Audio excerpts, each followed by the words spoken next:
All right. Hey, good morning, Jenna.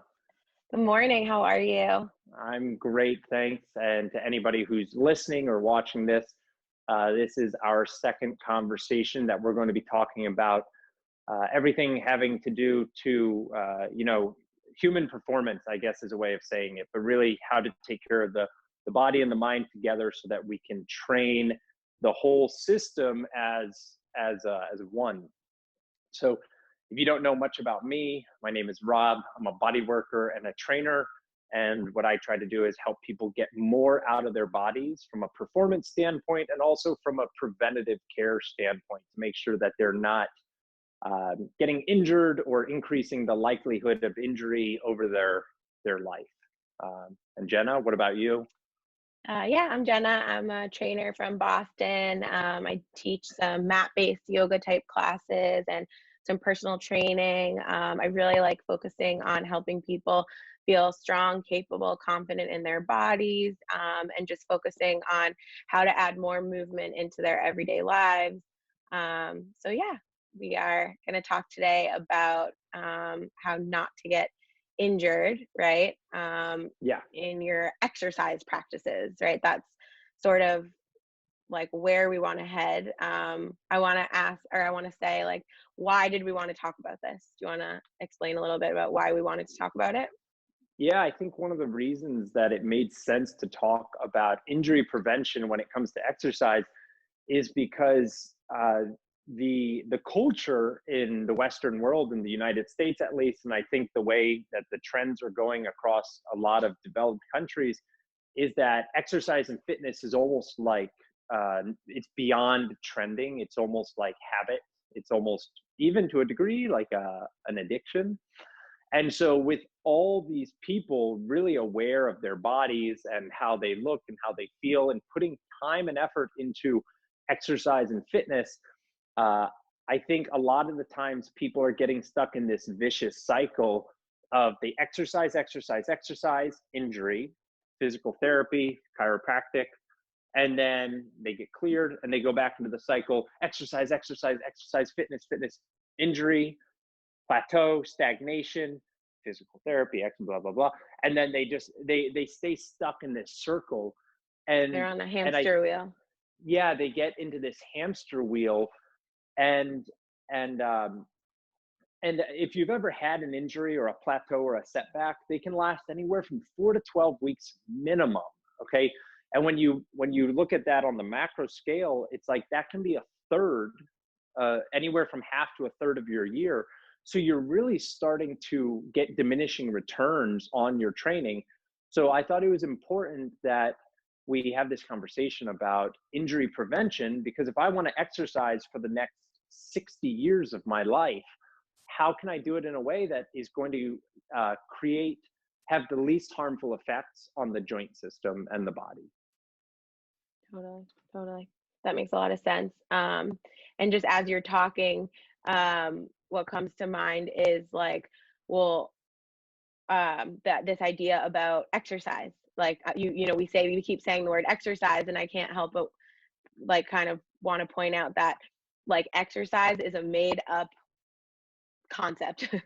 Like Yeah, we as a culture and as a society, like we made up this word because we needed to move our bodies, right? So like the idea that we're no longer hunter gatherers, we're not like we don't have to move to survive anymore. We can just get in our car, go to the Whole Food salad bar. We didn't have to go out and kill anything. Actually, I guess because of the virus, we can't go to the salad bar right now. But you know what I mean?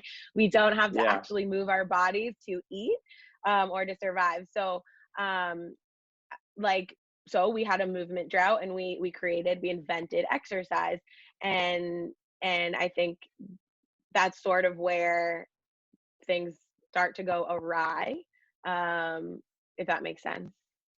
Do you know what I Yeah, mean? yeah. What are some of the trends that you see, like amongst, you're 26, I'm 32. We both work Mhm. with people from our age all the way to, like, let's say 70 right now, to keep the category, a little bit contained. But like, what are some of these exercise fads or styles that you experience that people are really attached to? Like they're so big on, this is my exercise, it leaves me feeling great. if it ain't broke, don't fix it mentality.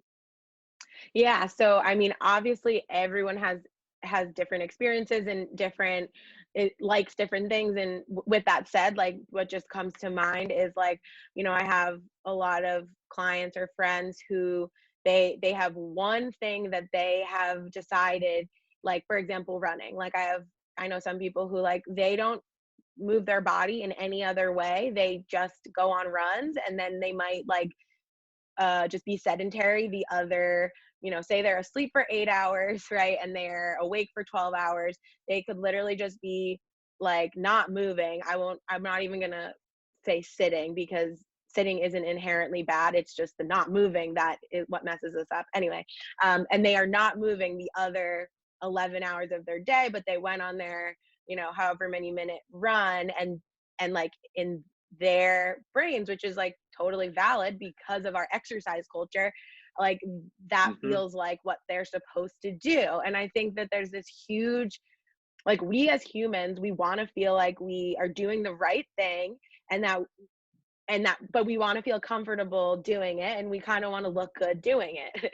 You know Yeah. what I mean? So I think, like you said, if it ain't broke, don't fix it, until you get injured, and then you have to start to look at things. Like I also see a lot of people who maybe only like go on walks, and like really, if you want to have like healthy tissues and continue to build resiliency as you age, like you need to be picking up heavy things. Like walking is great, there's nothing wrong with it, but you need to be adding in other things. So I think that what I see is people looking for like a one size fits all answer, and then only doing that one thing. And like I know you can talk a little bit more about this, what happens when you're just stressing a joint or a tissue over and over and over again in the same pattern. You're just ingraining that same grooved pattern into your system, and you're not really benefiting anymore from it. But I know you can talk a little bit more about like what happens to your tissue when you overtrain it. But yeah, if you wanna. It well, it makes me think about a couple of things, and one of the things that came to mind first is that people, so people kind of get set in their ways. We're all victims of that, or culprits of it, right? We kind of we take the path of least resistance, okay? Yeah, and And so does the body, right? Like this, yeah, and the body does, like, the the body doesn't want to body does do what too. it doesn't feel like it's good at. It kind of Right. wants to stay within its comfort zone. And I think that that's one of the things that gets people stuck, without realizing it, is they, for lack of another expression, is like they just go the easiest route. Okay. And the first thing that came to mind is I notice when people get injured, so the rehab industry is, I mean, it's established. That's not my point. But the internet rehab industry is huge. I mean, if you go on YouTube, and I think this is to its credit, there's so much you can do. Oh, you have hip irritation, and I can just do this exercise. And I'm going to do this exercise for my hip. Okay, I'm good. Now I can go on my run.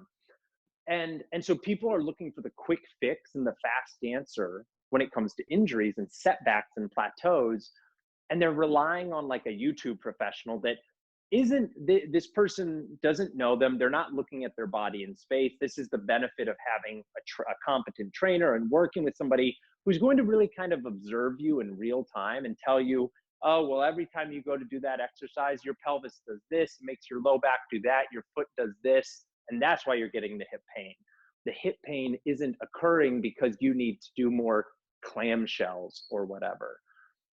So my first point, I suppose, is that I think a lot of people are going to online resources to correct injuries, and I think that that sometimes can actually exasperate the issue, because your body is a unique entity, right? Everybody brings a different psychological space, emotional space, and physical space to movement. And so to think that because I have a knee pain that I can just go online and do top 5 exercises for knee pain is an unsophisticated way of approaching healing and Right. performance. I mean, if you're interested in getting better, it's almost like as much money as you put into something is what you get out of it. You go on YouTube or like Instagram and just get your exercises, like how much are you really going to get out of that long term? Short term, here and there, you're going to learn something new. And like I think diversification of movement is beneficial, though to a degree I think it's going to really serve you to get in front of a professional who's going to be able to observe your unique body in space. Would you Yeah, agree with yeah. that? Yeah, I totally agree. Like, um, as far as like, I think I think people just have trouble, like, just as I'm thinking about, okay, like I totally agree with you 100%, but like in the sense of, yeah, I think everyone needs a coach or a trainer or someone who knows about the body who can help them work with their history, their experience, their body. Like we're all different, and help them find something that works well for them. With that said, I think that people have a problem like spending money investing in themselves, and I just we are so quick. I mean, everyone has different values, everyone values things differently, but if you've never had a serious injury or you've never had like serious body pain yet, because at some point in our lives I think most people experience one or both. If you've never had that happen yet, then I don't know if that person would see the benefit of paying for a trainer or a coach or someone to really help them figure out their own body. And like we'll get into kind of our own personal experiences in a bit, but like I can definitely say that investing, like this is a vessel, like your body is the vessel that your soul is living in, and like it's really important to take care of it, and that it's like sort It's of invaluable in my opinion. Like I spend a lot of money on other people helping me figure out my body, and like I don't even at this point I don't even blink and bat an eyelash at it because it's so invaluable. Like I need to be feeling good and functioning well forever. So it's crazy to me that some people, but I understand that a lot of people have a lot of trouble focusing or spending money like in that way. Like they just can't imagine spending that much money on themselves, like Yeah, well, yeah, that's a whole, that's actually what do you, that that's a yeah, whole different conversation about like self-love and self-worth, about spending money on yourself. right. And I just heard this great thing of, I was watching a documentary with Serena Williams, and she Mm, talks about how, okay, now I'm using like the top of the top athletes as an example, but her message is relatable across all spectrums. And she talks about how she does not take her body for granted, and she never has. And it goes into all the care. She doesn't just train, she does down regulation, meditation, a lot of like, she gets body work regularly. Now, I'm not saying that everybody needs to go out and start shelling out cash for body work or trainers, though making an initial investment, it might be once a month. That might be the investment to start out. And you know what? It's like small ripple, big wave. Like if you find somebody who's again competent or experienced, you can also go find somebody and like have a lousy experience. So if you put in the research, word of mouth is one of the best ways to find somebody. Anyways, it's like small ripple, big wave. So you can actually start a pretty big chain reaction in your body, um, start to learn some new stuff, and also start to change the way that you're experiencing exercise and movement. And I want to piggyback on what you said about this vessel, right? We only get one body in this life. And basically, what you choose to do with it each day will determine the shelf life. The body is not like something that just lasts forever because we can will it to.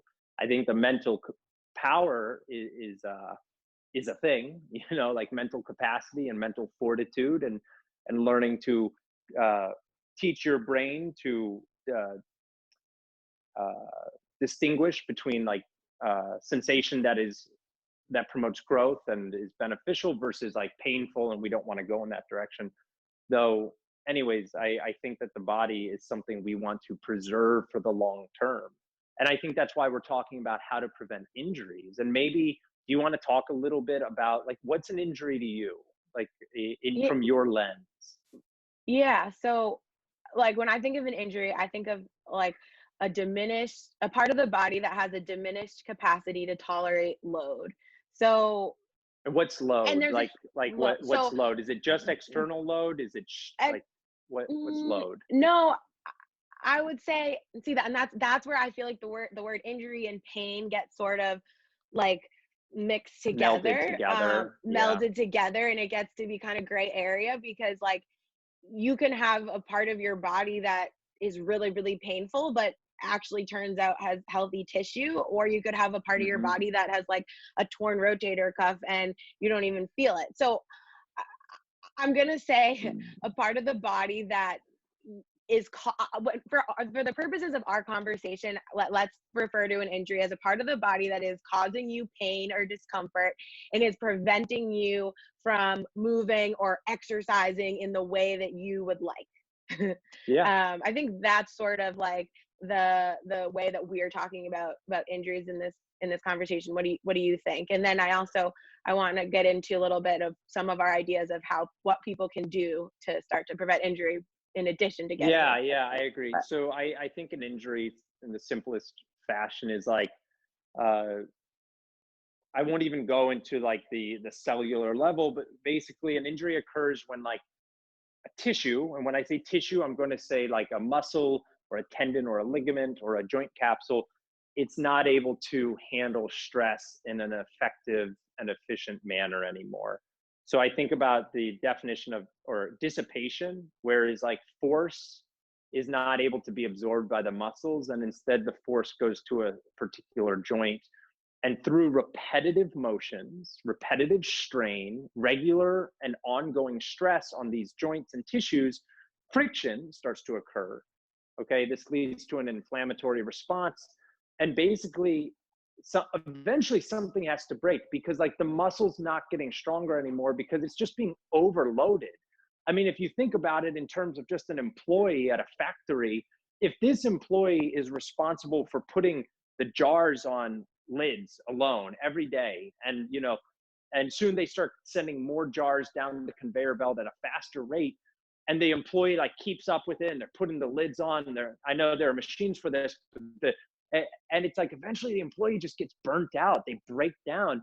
Whereas if I add two employees to each side, now I have five of us, and we're able to manage all these jars. It's kind of the same way with the body. Like we're not recruiting, we're not gathering enough tissues and integrating them into movement, and that's when the injury occurs. Is that like certain tissues are overworking and regularly being stressed, and then other tissues are underworking and they're being regularly stressed, and then different tissues are being misused, and it just starts to snowball from there. Like the imbalance occurs, and for simple explanation, it's like you start to get these weird postural patterns, and like things are held in all sorts of ways, and then the person is working out like this, and it just exasperates the issue. So that's what I think right, about.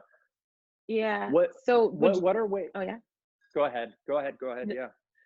I was just gonna say, so would you say that like a big recommendation then would be like we're not trying to in quotes scare anybody that they're going to go out and get injured tomorrow, but like Yeah. what would you say then are some of the number one big things that people can do? Like I know would you say variability? Like what do Yeah, you I think what variability is huge. Learning to control yourself, to control your joints is paramount. And I think that's fundamental. And spending a little time on the internet or with a trainer, or again, a knowledgeable person, and learning about the spine, learning about how the shoulder, hips work. Um, God, what looking if at your what if feet. what if I'm overwhelmed? Like what if I'm overwhelmed? Like I'm the person that's like he wants me to go and learn about my shoulder. Like that sounds like torture. Like Yeah, what? I Like this conversation is what if this conversation is overwhelming me? Like what would you say Yeah, to that person? and if you still want to take it into your own hands, I would say, let's say you work out for an hour at a time, and let's say you do the elliptical for an hour, or you just like do traditional bodybuilding for an hour. I would start doing more exercises lying on the floor. I really would. I would, you don't even need a lot of weight or resistance. I would really go to the basics of like learning to move on your back, lying on your stomach, going to a tabletop or kneeling position, working your way up to standing. And there are almost like yoga, Pilates-esque exercises that you would do on the floor. I can do plenty of bodybuilding, weightlifting exercises on my back in a tabletop position. That's where I would tell people to start. It's like, kind of like reduce what you're doing right now and put in at least a half hour of groundwork on your back, kneeling, tabletop, belly, those positions. Yeah. So as you're talking, I'm like, that is like gold advice. Like, it's like, yes. And I think that what you just said is missing from the fitness industry dialogue. Like, if you go really on Instagram or YouTube, it's just missing. And that goes, we don't have to get into it. That goes into marketing and selling things. And, everyone wants to sell their own system and goes right after, everyone's desire to look good. But like, going and kind of heeding those recommendations that you just said, I think would go so far and help so many people, and helping them feel and understand that, yes, taking a step back and heading to the ground, heading to a quadruped position, moving slower, right, is going to benefit them in so many ways that they might not. It's like short-term change for long reward, right? Like, sometimes if you have to wait 2 hours, you get 10 brownies versus you only get half a brownie right now. Like, if you stay the course and start out slower and smaller, like, the benefits are going to be huge. One of, namely, like, preventing injuries. Yeah. So, what about you? Yeah. Like how do people prevent injuries and like diversify their movement? Yeah. So one of the biggest conversations that I have with people is like how to add in non-exercise movement time to their days. So getting rid of this idea that we should only be exercising or moving for an hour a day, throwing the idea that exercise always, oh, did we cut out? I think we're good. Yeah. Getting rid of the idea that exercise, okay, good. Getting rid of the idea that exercise always needs to be like this strenuous 1 hour a day activity, throwing them out the window, and then looking at the 12 hours or however many hours in a day you're awake. You're probably awake longer than that, but anyway, and figuring out what other points in your day you can be moving, or even just rotating your spine. So like, quick example, we're having this conversation, like, I'm sitting on the floor. Why would I go sit in a chair, sit in the couch, when I can move all my joints, all my parts, get up and get down off the floor? Like, my internal cues to move around are sending me signals here. Like, and I don't think people realize, like, all of those little things throughout their day, like rotating their spine while they're on their calls, or like moving their head. God, I moving tell people, their head. Like, yeah, just move your head. Right. Or move your fucking head. Yeah, like, move your head. I'm trying, like, of course I'm like blanking now, but like taking your shoes off, walking around your house without your shoes on, doing some calf raises while you're making dinner, like, make dinner, chop your vegetables, like, just move your body, fold your laundry on the floor, right? Walk up and down the stairs like 10 times. Like, anything like this is going to help your body like stay resilient or build resiliency, and it doesn't require a ton of effort or thought or thinking. You can't do it wrong, right? And it makes a huge difference as far as, like, if you think about not moving for 4 hours and just staying in the same position on your computer and then going out and going for a run, and your body can't just do that. It can't just, like, without something going awry. Like, would you agree with that? It's been stiffened into that pattern, and like, we don't even have to get into the tissue logistics of like what muscles are strained in a particular way. So you're being held in a specific pattern. I love this example, by the way, just real quick. People sit at their desks, right? So their hip flexors get get wrenched into these positions, and that affects their pelvis, their femurs, and their low back.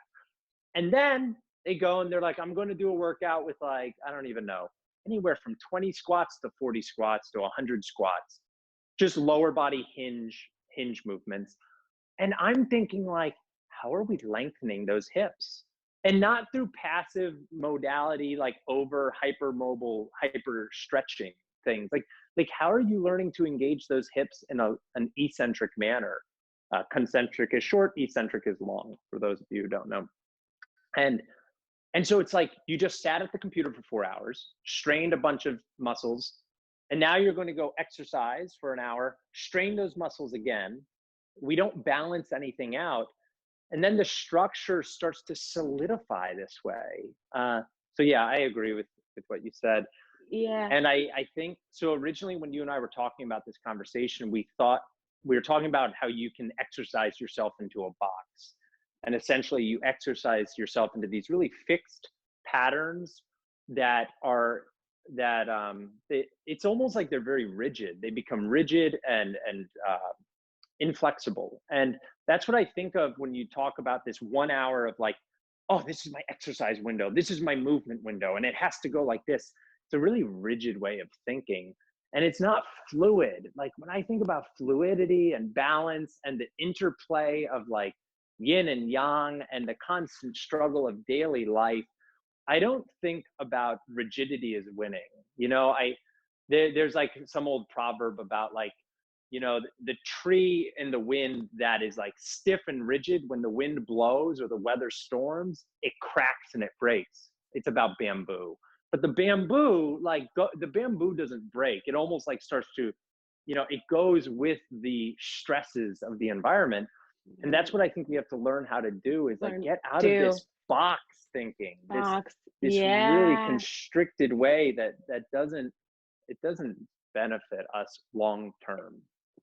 Right. And I think that's really hard in our culture. Like, we do want quick fixes and easy answers, and like, as we're talking, I'm like, oh, I hope this isn't making anyone feel bad. Like, the intention of this That's is not the to not intention. not to make anyone feel bad that what they're doing is wrong. Like, at least you are doing your hour a day. Like, the best exercise is the one you'll do, like, all the way.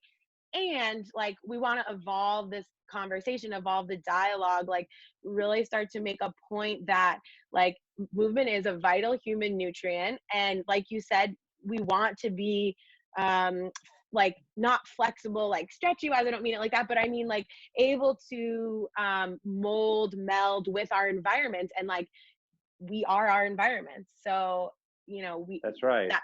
That's super, it's super important to keep in mind. So I'm curious, like, I want to hear a little bit about, like, what how we each you do. sort of, like, tell me a little bit about, like, your history, why this is particularly a hot topic for you personally. Having been in the training realm, working with people for a long time, and myself, even, like, putting myself through the rigors of exercise and fitness and working toward a healthier feeling body. I've been injured. I've seen people get injured, and a lot of it always comes from these very linear tunnel vision ways of approaching the body. And I can't even start to get into the complexity of it all. It's like, in one sense, the body's really simple when you start to understand it.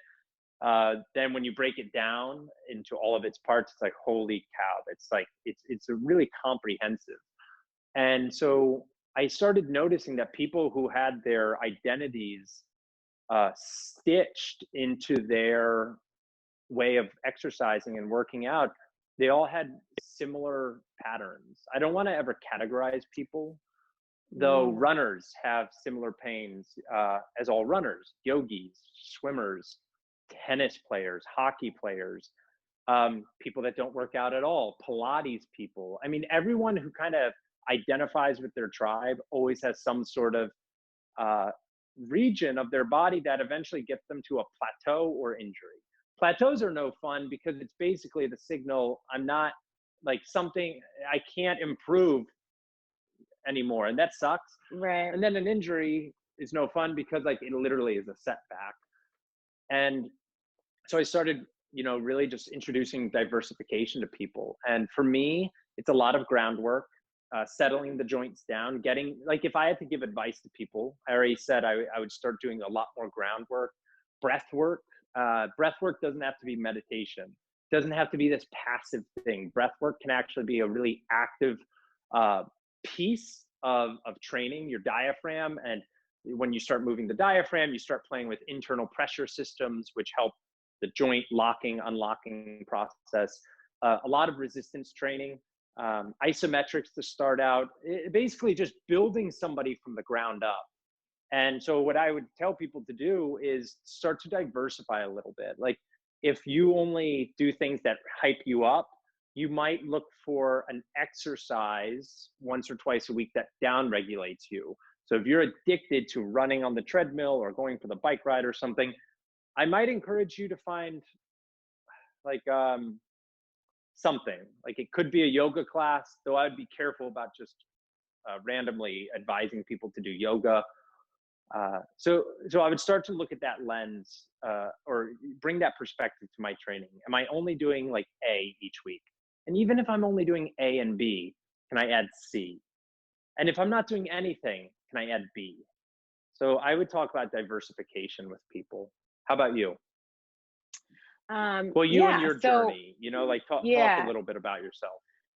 yeah. So I was definitely kind of, I wouldn't say pushed into learning about this, but from a young age, like I had a lot of chronic pain and a lot of discomfort in my body, even though I was super active. So I was always moving and, flipping, even cheerleading, right? Like doing all kinds of things. And I was always in a ton of Wow. pain. Like my low back, my hips, I couldn't work in the restaurant I worked at because my feet hurt so bad. Like I was in like plantar fasciitis, psoriatic arthritis, like sort of like hell for like sick ages, like 17, 18, 19, 20, like really young. So my goal was to figure out like if society and all these exercise people are saying how I need to exercise 24/7 to look a certain way and to feel good, why does it hurt so badly? And so obviously it's not a simple answer, and we don't have all the time in the world for me to go into how I got myself out of that situation. But one of the biggest things for me, since I was such a fast, fast, fast, go, go, go person, was to slow way down. So, like, not to blame society or our culture, but like I was fed the message, you should be running to be thin. You need to be thin and you need to run to do it, and you need to do it every day. And then I went on websites and found how many miles a week I should be running, and that's like what I thought I needed to do, even though it was causing me pain. So coming to the realization then that was like all complete bullshit, um, and was actually just like harming my system and stressing out an already stressed system, which if you want to hear more about the parasympathetic nervous system, we can do another talk on that some other day. But so for me, like kind of how you said, if you go really fast, maybe you should slow down. Like that was definitely me. Like I started spending a lot of time on the ground.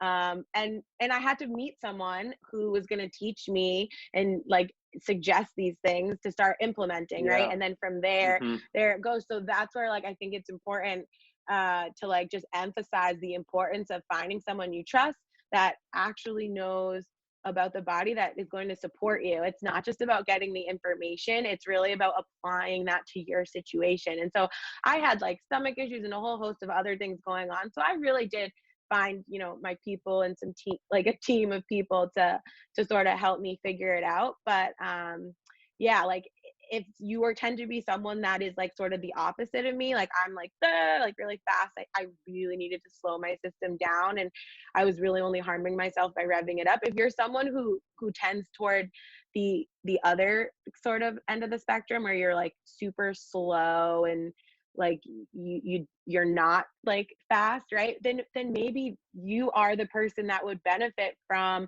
like going to a dance class or like taking Zumba or like doing something a little more like elevating or exciting for your heart rate. You know what I mean? Like that might be exactly what your system needs. So I would actually recommend, I guess my answer to that is like figuring out like yourself and like what you tend towards. And then Like sort of which like do side of the some, spectrum you're on. which side of the spectrum you're on exactly, and then like slowly, incrementally, like see if you could challenge yourself to go out of your comfort zone and do something else. Do something else. That would be like my biggest thing, I think, in That could this be a moment as we're shirt. talking. I love that. Like do something else. That's it. Yeah. I love that. Yeah. It could be And like not train Jenna, do something else. I do love something that. else. That's funny. But That's not to awesome. like shame anyone out of like stopping doing what you're doing, but like if you know, keep doing what you like and add in some other things that are going to be different for your system. See how that goes. Just get curious, right? That's another thing. Like I think we get so caught up in like our routines, and we have to look a certain way, and I have a schedule, and someone could be listening to this like, okay, they need to wrap it up, which we are soon. Like I don't have time, like I got to get here, I got to go there, like, right? But taking a second to get curious about your body can go like a long way. Yeah, and again, like just to drive home, this is long term we're thinking. I'm not looking for short term. I mean, short term satisfaction is nice. I want long term satisfaction. And I like to think that Jenna and I are really putting information out there that isn't being talked about in a lot of places. And Places. we're doing it from a place of caring. You know, I want people to feel comfortable, comfortable in their skin and capable. Capable is really important for the long term. Okay. And if you start to seek, ye shall find, right? I think that's a proverb from somewhere. It's like if Yeah. you seek it out and take those actionable steps to reach, call somebody, make an appointment. You have a great experience, good. You don't have a great experience, go somewhere else. It's taken both of us, like you said, it's like a village to help you kind of understand your body. And um, yeah. and Yeah. And and be don't get compassionate with discouraged. yourself. Yeah. Don't get That's what I was gonna discouraged. say. Yeah, this is a Discouraged. process that like I do it with clients all the time. And I might work with somebody who's been exercising 50 years, or 30 years, like as long as I've been alive, and they always have something new to learn. Okay, so it can be an enlightening process, a scary process. Don't get discouraged, don't get down on yourself. it's So it's totally normal not to know a lot about your body. totally. At the end of the day, you know more than anybody else because you have lived in your skin for X amount of time. Though at the same time, like we're not taught about our bodies. We're not. Right. We're not. No, the So kinesthetic and tell it like, yeah. And the other thing really quick is try not to compare you to your friend or your family member or someone else. yeah, Like you're all it is different. it is you and you and you, and just because one thing works or hurts or whatever for your friend or whatever doesn't mean that it's going to be the same for you. And I think that's huge when, because people get so bogged down in like I have to do this because my friend is doing it or whatever. Like no, like it's your body, it's your vessel. Like Yep. find Your what works journey. for you. Yeah. Yeah. Awesome. Okay. So let's Great. so that's it. Everybody who listens to this, we hope it was beneficial. Please ask questions, give us ideas Yeah. on topics, anything you want to hear. It could even be specific to you. If you feel like it's something you want to know about, send one of us a message directly, and Totally. we'll have another talk for you within the next week. Awesome. Thanks, Rob.